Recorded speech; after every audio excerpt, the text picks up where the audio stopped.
when God anointed David, when God came and he anointed David, and God gave David the anointing, and David went back to the wilderness. In that time when David went back to look after the sheep, and God was preparing David.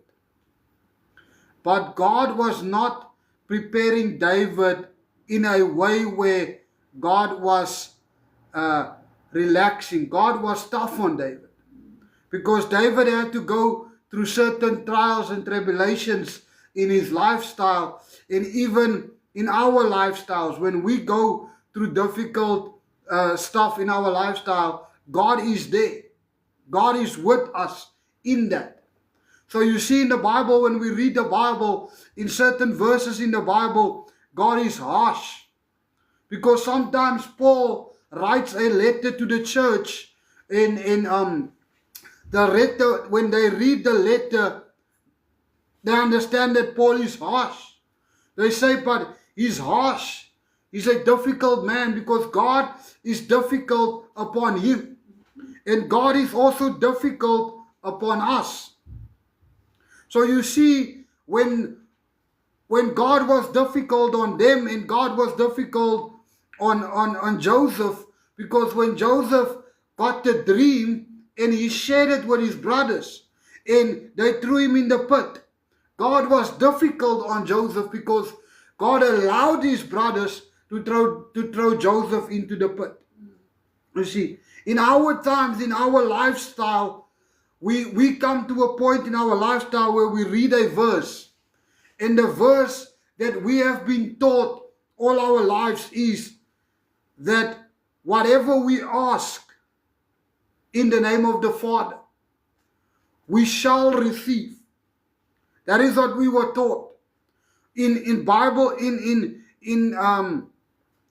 school, in church. You are taught, in your house you are taught, whatever you ask in the name of the Father, you shall receive. And we have held on to that. We have held on to that.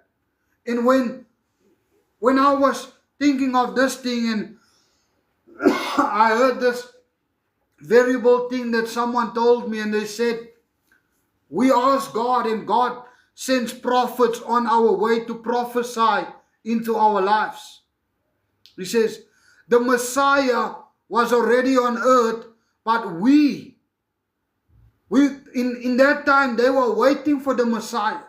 They were waiting for him, but he was already amongst them. He was already living amongst them, and still they waited for him. And he was difficult, because when they brought the lady in, and this is the powerful part where you'll understand now, because then you'll understand what kind of God we are serving. Because he's a difficult God, but he's also a gentle Father. Because here they come to him, they bring this lady, and they say to him, Father, stone her. And he goes down and he writes, and he tells them on his way down, the one who has no sin, let him throw the first stone. And as he came up, he asked the lady, so where is your accusers? In a gentle way. He asks her, where is your accusers? The same happened with this lady. She went to every doctor, and she was flowing of blood. Gone to every doctor. But you see, the parable that people don't understand, when she touched his garment, he was not gentle when he asked, who touched my garment? He turned around and he asked, and he said, who touched my garment? And they looked for excuses. They say, but Jesus, there's everyone bumping and pushing against you. And he repeated saying, I'm going to say it again. Who touched my garment? And the third time when he asked it again. He said, who touched my garment? And this lady comes out with a fearing voice. saying, I'm the one who touched your garment.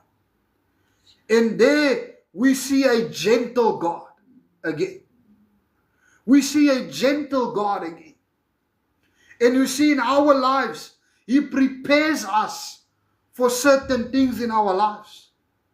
And this is what brought me to this place where we pray and we say, God, change my life. We pray and we say, God, change the atmosphere. God, I pray, God, that you will give me a certain person in my life. God, I pray that you will open up certain doors in my life. God, I pray for a husband. God, I pray for a job. God, I pray for this. God, I want this to happen in my life.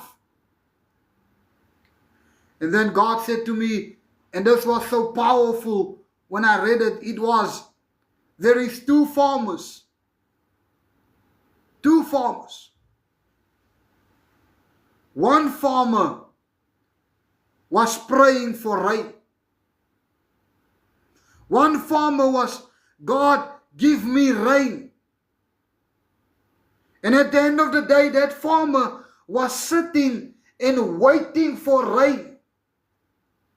And in our lives, sometimes we pray and we say to God to do certain things in our lives, but we are waiting for Him.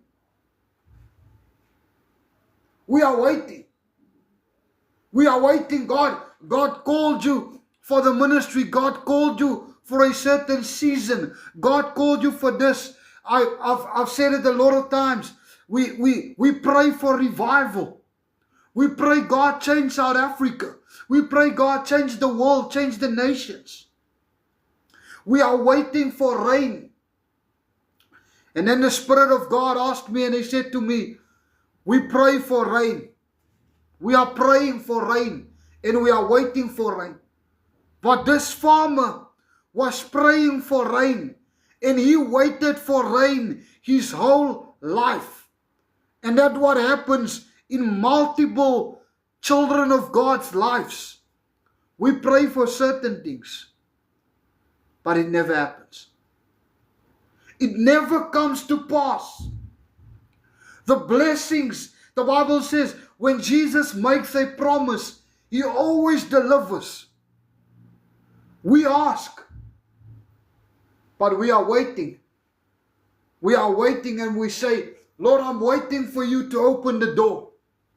Lord, I'm waiting for you to make my feet move. And that guy was waiting his whole life. And nothing happened. He never saw rain in his life. He never. David was going through troubles and trials and tribulations. But because David's faith was within God, because Job's faith was within God, they knew that they have to prepare themselves. God prepares us for a certain season in our lives.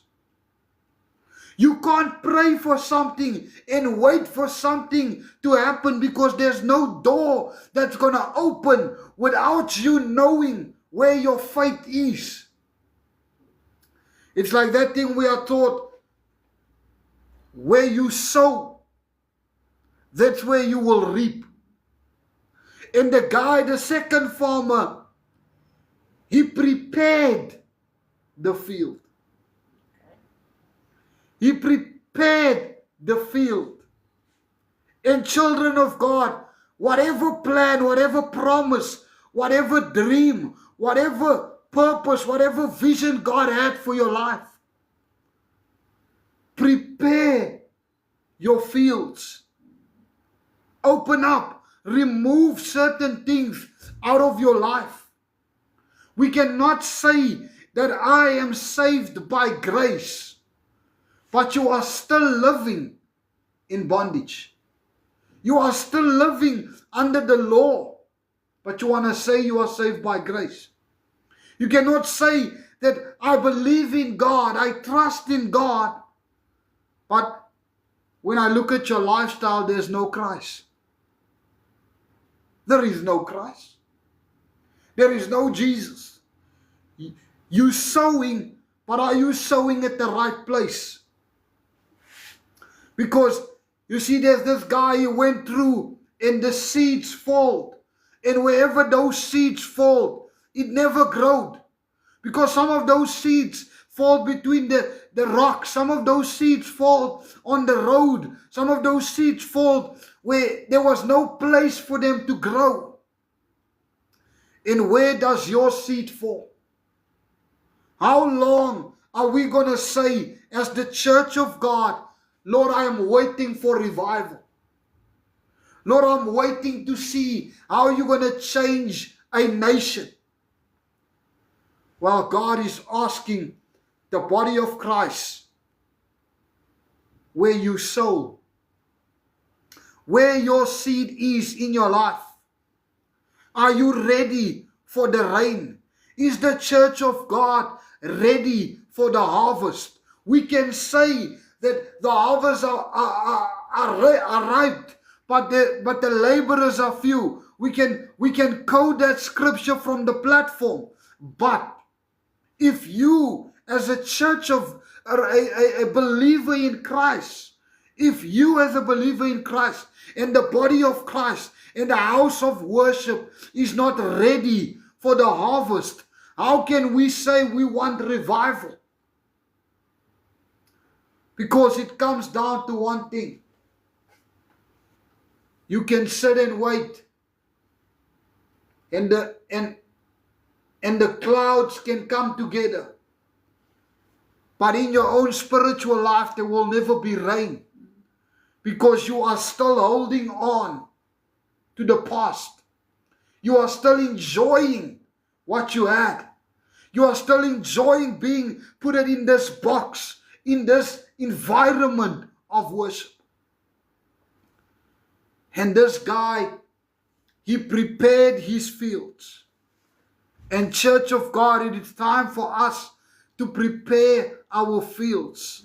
Meaning, we must clean our closets. We must widen our tents so that God can bring in the harvest into your life.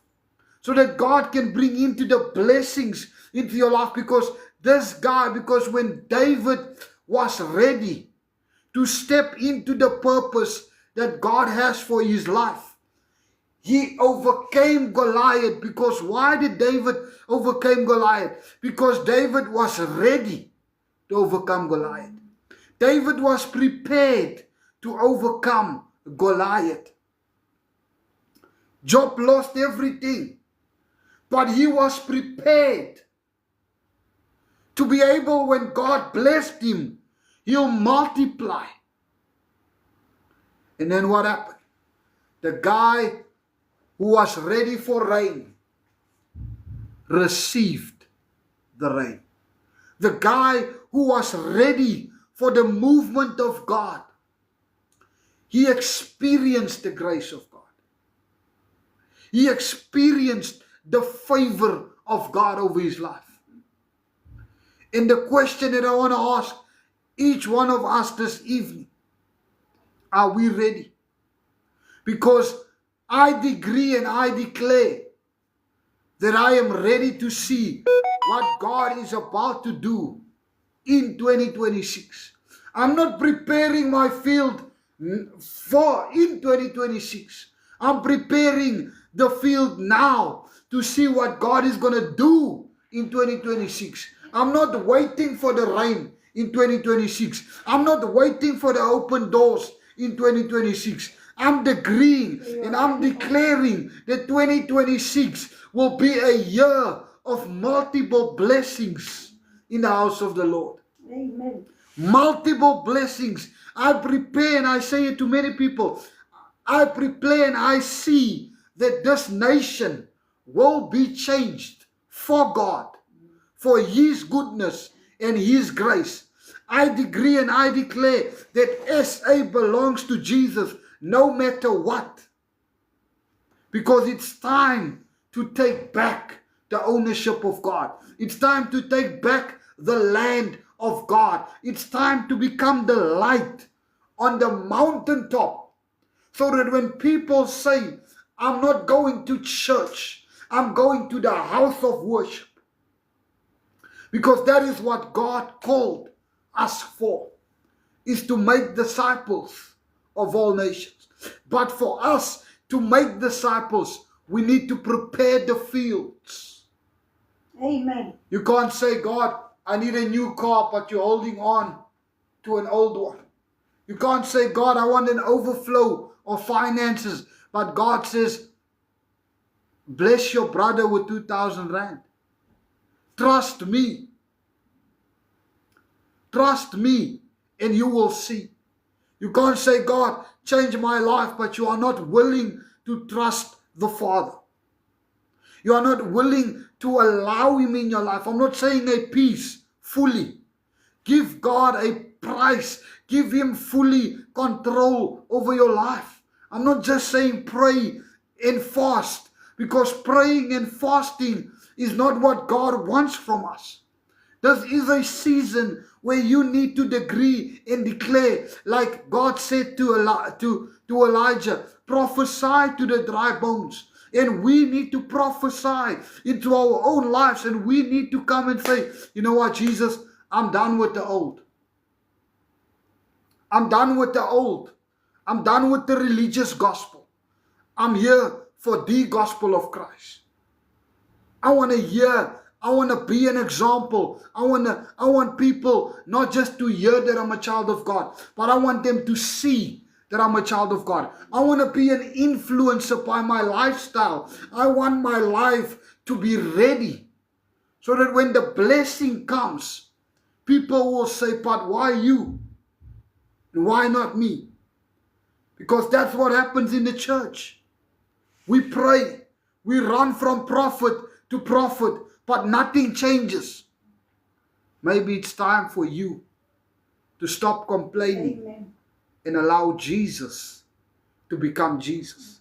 Allow the field of God. Prepare the harvest. Prepare your field. Remove the old.